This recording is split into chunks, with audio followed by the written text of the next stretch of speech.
Assalamualaikum warahmatullahi wabarakatuh. Saya Siti Nurun Nadifah dengan NIM 20302047. Saya akan mereview materi dari kelompok 5 yang membahas tentang urgensi akad pada lembaga keuangan syariah.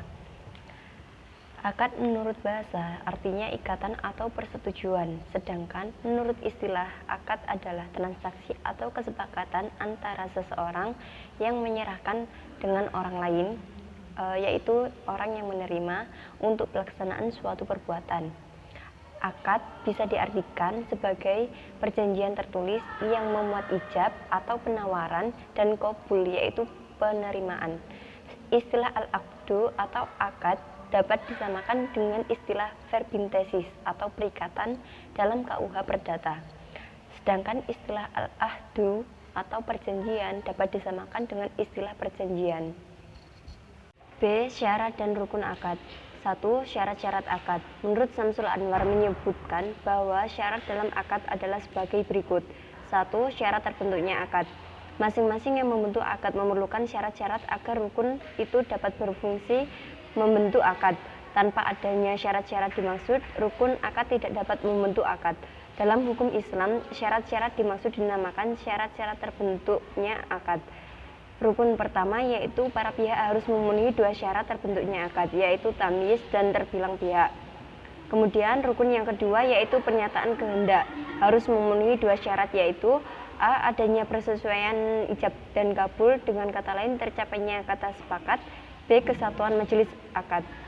Kemudian rukun ketiga yaitu objek akad harus memenuhi tiga syarat, yaitu A. Objek itu dapat diserahkan. B. Objek akad tertentu atau dapat ditentukan. C. Objek akad dapat ditransaksikan, artinya berupa benda bernilai dan dimiliki atau mutakawim dan mamluk. Menurut Adi Warman Karim menyebutkan syarat pada objek akad adalah sebagai berikut. Yang pertama, barang yang masyru' atau legal. B. Objek akad bisa diserah terimakan waktu akad. C. Objek akad jelas diketahui oleh para pihak akad. D. Objek akad harus ada pada waktu akad. Kemudian rukun keempat yaitu tujuan akad dengan satu syarat, yaitu tujuan akad tidak bertentangan dengan syarat. 2. Syarat-syarat keabsahan akad atau syurut as-sihhah. A. Para pihak dengan dua syarat terbentuknya yaitu tamyiz dan berbilang pihak tidak memerlukan sifat penyempurna. B. Pernyataan kehendak. C. Objek akad. 3. Syarat berlakunya akibat hukum. A. Adanya kewenangan sempurna atas objek akad. B. Adanya kewenangan atas tindakan hukum yang dilakukan. 4. Syarat mengikatnya akad. 2. Rukun akad. Menurut ahli-ahli hukum Islam kontemporer, rukun yang membentuk akad ada 4, yaitu yang pertama, para pihak yang membuat akad atau al-aqidain. Yang kedua, pernyataan kehendak para pihak atau sigot akad. Yang ketiga, objek akad atau mahallul akad. Dan yang keempat, tujuan akad atau mauqut akad. Hendy Suhendi mengatakan bahwa rukun akad adalah yang pertama, aqidain, ialah orang yang berakad.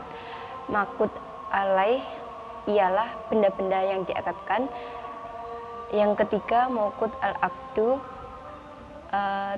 tujuan atau maksud pokok mengadakan akad. Dan yang terakhir, yang keempat, sigot al-akad, ijab dan kabul. Perbedaan akad dalam hukum Islam. Pandangan Islam tentang akad sebenarnya tidak ada batasan yang ketat tentang bagaimana perjanjian tersebut dibentuk. Beberapa pembatasan yang ada dalam kitab fikih klasik sebenarnya sebagian besar adalah cakupan dari beberapa bentuk perjanjian yang ada pada masa kitab tersebut disusun. Salah satu faktor penting dalam terciptanya akad adalah adanya unsur kerelaan antara kedua belah pihak yang meleburkan diri ke dalam ikatan perjanjian.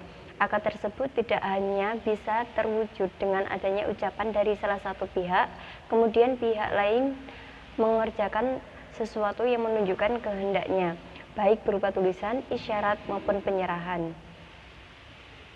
Pembagian akad menurut fikih. Akad dapat dibagi menjadi beberapa kelompok, antara lain yang pertama, akad muawadat. Akad muawadat merupakan akad tukar-menukar hak atas dasar timbal balik yang termasuk dalam akad muawadat, yaitu A. Akad jual beli, B. Ijaroh, C. Jualah. Kemudian yang kedua, akad irfak, yang termasuk akad irfak yaitu qard dan ariyah. Yang ketiga, akad tabaruk. Akad tabaruk adalah semua bentuk akad yang dilakukan dengan tujuan kebaikan dan tolong-menolong, bukan semata-mata untuk mencari keuntungan komersial. Yang termasuk akad tabaruk yaitu hibah dan wakaf. Yang keempat, akad iktiman. Yang termasuk akad iktiman yaitu wadi'ah. Sekian review dari saya, kurang lebihnya mohon maaf. Wassalamualaikum warahmatullahi wabarakatuh.